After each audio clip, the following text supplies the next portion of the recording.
শীতের দিনে ক্রিকেট, তাও আবার নিজের ক্যাম্পাসে।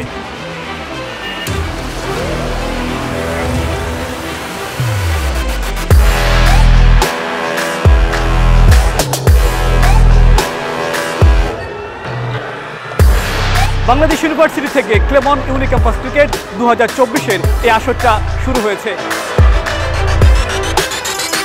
এই আসরে কি হলো, প্রথম রাউন্ডে কারা খেললো এবং শেষটা কিভাবে শেষ হলো সেটি দেখাবো আপনাদের।